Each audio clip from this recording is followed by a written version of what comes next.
Për sa i përket pyetjes tuaj, në fakt ka gjetur zgjidhje tek vendimi i gjykatës kushtetuese të vitit 2024, kusht në atë çështje në gjykim ka qenë të disa palë që kanë bërë ankim, kanë qenë një pjesë e deputetëve e cila nuk është legjitimuar, pikërisht për të njëjtën arsye që deputeti në momentin që i ndaloi udhtimi jashtë shtetit i cënoi liria e ushtrimit detyrës së tij.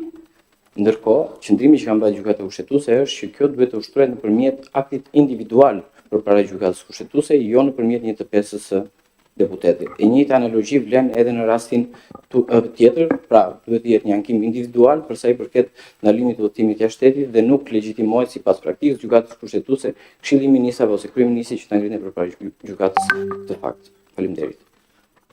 Okej. A keni identifikuar në rrafsh krahasues kushtetues, për shembull, në raport me legjislacionin dhe praktikën gjyqësore në Itali, meqense kodin tonë procedurës penale dhe dispozitën përkatëse duket sikur e kemi huazuar të paktën në 60%, se aty ka dhe një paragraf tjetër kodi procedurës penale italian, si zbatohet në Itali në rastin e ministrave masa ndaluese e pezullimit të ushtrimit detyrës? Çfarë thuhet në legjislacionet e vendit nga kemi huazuar në këtë normë? Në Itali, në fakt, kushtetuta e cila ne kemi huazuar parashikon ende garancit për marrjen e autorizimit nga kuvendi për sa i përket fillimit të hetimeve. Pra, është si kurse ka qenë kushtetuta jonë në vitin 2012 kur ka pasur ndryshimet e mëparshme. Pra, garancia që duhet të ketë fillimi i hetimeve për një antar deputet ose ministër duhet të jetë që në momentin e fillimit të hetimeve të kërkohet autorizim.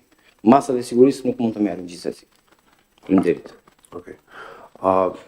Imuniteti i ministrit, shtrohet pyetja, a mund të nxirret nga një normë me ulet, në fakt u përmend edhe nga relatori, a mund të nxirret nga një normë me ulet se kushtetuta, apo përfshin vetëm aq sa kushtetuta njeh për deputetin? Në këtë prizëm, parashikimi i kodit procedurës penale për të ndaluar vendosjen e masës ndaluese të pezullimit ndaj të zgjedhurave pra, a mos lidhet me parashikimin kushtetues se mbrohet vetëm pushteti legjislativ nga ky parashikim, si pushteti nga i cili buron edhe vetë ekzekutivi. Kujtoj këtu neni një paragraf i parë të Kushtetutës që thotë që Republika e Shqipërisë është republikë parlamentare. Faleminderit për pyetjen e nderuar. Në fakt, neni 242 nuk mbron vetëm të zgjedhurit e pushtetit legjislativ, por mbron edhe ata të zgjedhurit vendor. Pra, nuk është besoj i sakt krahasimi që vendoset që është vetëm për të zgjedhurit e legjislativit, sepse janë edhe të zgjedhurit e bashkive që përfitojnë nga njëjta normë. Që do të thënë, kushtetuta në momentin që ka vendosur barazim ndërmjet imunitetit të ministrit dhe të deputetit, nuk mundet që një normë më e ulët të vendosë një diferencë ndërmjet këtyre dy imuniteteve. Pra, të thotë një normë që është kodi i procedurës penale i vitit 95, që imunitetin ministri do të ketë, kërkojndjes deputetit do ta ketë më të shtuar edhe për këto raste. Faleminderit.